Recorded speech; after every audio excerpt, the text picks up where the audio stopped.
გამარჯობა, ეკრანებზე თქვენ ხედავთ კომპანია Nokia-ს ბიუჯეტურ მოდელს Nokia X აღნიშნული სერია კომპანიამ 2014 წლის გაზაფხულზე გამოუშვა smartphone-ის შესაბამისად იყო პირველი მოდელი და ამიტომ ხია Nokia X-ი.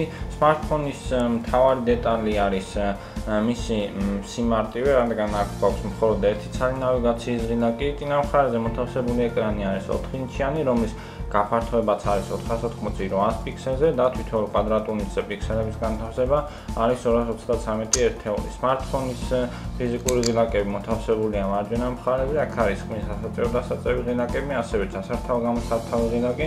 ქვედა მხარეზე მოთავსებული არის micro USB პორტი, თუმცა smartphone-ს კომპლექტში USB კაბელი არ მოყვება. ზედა მხარეში მოთავსებული არის 3.5 მმ ჯეკი. Smartphone-ს უყვება იმ ფერის ყურსასმენ, რა ფერიც კორპუსი აქვს.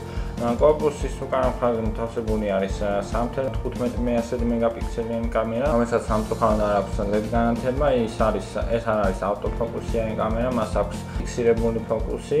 ქვედა მხარეში მოთავსებულია დინამიკის ჭრილი. Smartphone-ის უკანა პანელის მოხსნა შესაძლებელია, რაც ნიშნავს იმას, რომ ჩვენ შეგვიძლია ვნახოთ უკანა პანელის შიგნით რა დეტალები გვაქვს.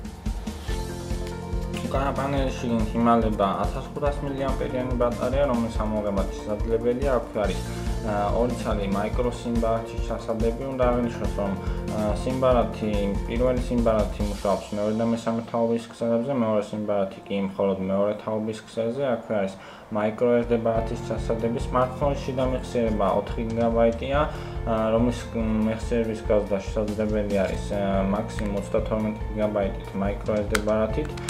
Smartphone-ის მთავარი დეტალი ეს არის მისი საოპერაციო სისტემა, ეს არის Android-ის 4.1 ვერსია, რომელშიც ინტეგრირებული არის Nokia-ს სამხმოვანო გარემო, Nokia Platform X-ი, რომლის 1 და 2 ვერსიაც არის ამ მოდელში გამოყენებული. ეს არის საკმაოდ მარტივი გარემო, რადგან ყველა აპლიკაცია მოთავსებულია ერთ გვერდზე, ჩვენ შეგვიძლია ჩამოვწიოთ ეს აპლიკაციები, მოვინახულოთ ყველა. აქ Google-ის სერვისების ნაცვლად შემოთავაზებულია Microsoft-ის სერვისები OneDrive-ის სახით, რომელიც არის Google-ის Drive-ის აპლიკაციის მსგავსი. OneDrive გაძლევს 15 GB უფასო მეხსიერებას ინტერნეტში, ასევე არის Here Maps Nokia-საგან, რომელიც Google-ის რუკების შემცვლელია, ასევე აქ არის Hotmail-ის, იგივე Outlook-ის განყოფილება და OneNote-ი, რომელიც არის Microsoft-ის სერვისი.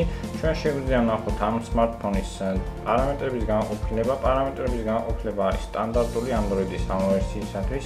აქ შესაძლებელი არის ინტერნეტის გაზიარება, ასევე Bluetooth-ის გაზიარება. ჩვენ შეგვიძლია ვნახოთ display განყოფილება, რომლიდანაც ვიტყობთ, რომ ამ smartphone-ს აქვს როგორც ეკრანზე თითის ორი დაჭერით მისი გაღვიძება, ასევე glance screen, ანუ ეკრანი, რომელზეც გამოტანილი არის საათი, ასევე სხვადასხვა შეტყობინებების გამოტანაც არის შესაძლებელი. Display-ის განყოფილების გარდა აქ არის battery განყოფილება, რომელიც გვეუბნება გახსნილი აპლიკაციის შესახებ დეტალებს, თუ რა რესურსს მოიხმარს ეს აპლიკაცია. გარდა ამისა არის Fastline. Fastline ეს არის Nokia-ს 9 სერიიდან გამოყოლილი გვერდი, რომელიც საშუალებას გაძლევთ მოინახულოთ უკვე გახსნილი აპლიკაციები, უკვე გახსნილი აპლიკაციების მარტივად გახსნა შეძროთ. გარდა ამისა, smartphone-ს აქვს multitasking-ი, რომელიც დაახლოებით შემდეგნაირად შეიძლება გაიხსნას. ანუ აქ უკვე ჩვენგან დამოუკიდებლად მომუშავე აპლიკაციების გამორთვა შესაძლებელი. Smartphone მუშაობს Qualcomm Snapdragon S4 Plus chipset-ის 2-ბიტიან პროცესორზე, რომლის სიხშირეც არის 1 GHz, ეს არის Cortex A5 პროცესორი, ასევე ამ smartphone-ში გამოყენებული არის Adreno 203 გრაფიკული დამაჩქარებელი, რომელიც თქვენი თამაშებისათვის გამოიყენება. ამ smartphone-ში დაინსტალირებულია რამდენიმე პოპულარული თამაში. გარდა ამისა, უნდა აღინიშნოს, რომ წინა მხარეზე მოთავსებულია როგორც კომპანიის ლოგო, ასევე სენსორი სინათლის რეგულირებისათვის, რადგან ამ smartphone-ს აქვს სინათლის რეგულირების ავტომატური რეჟიმიც. აქ არ გვაქვს წინა კამერა სამწუხაროდ, თუმცა მთავარი კამერის დეტალების მონახულება შეგვიძლია. მთავარი კამერა არის 3.15 მეგაპიქსელიანი, რომლის სხვადასხვა დეტალის რეგულირება შესაძლებელი, მაგალითად ISO-ს გასწორება, ასევე კონტრასტის მომატება და სხვა დეტალები. უნდა აღნიშნოს, რომ კამერა იღებს როგორც ვიდეო გადაღების რეჟიმში 480p ვიდეოს 20 საათი კადრის წამით, ასევე აქ არის პანორამული გადაღების რეჟიმიც. Smartphone-ი არის საკმაოდ მარტივი მოსახმარი. მისი მთავარი დეტალი გახლავთ ის, რომ Android-ზე მუშაობს. მისი დეტალურად დათვალიერება თქვენ ზუმერის ვებგვერდზე შეგიძლიათ, ასევე შეგიძლიათ ვებგვერდიდან შეიძინოთ აღნიშნული მოდელი. ალბათ რომ გიყვარდით, სხვა მოხლებებით კი მოგვიანებით დაგიბრუნდებით. ნახვამდის.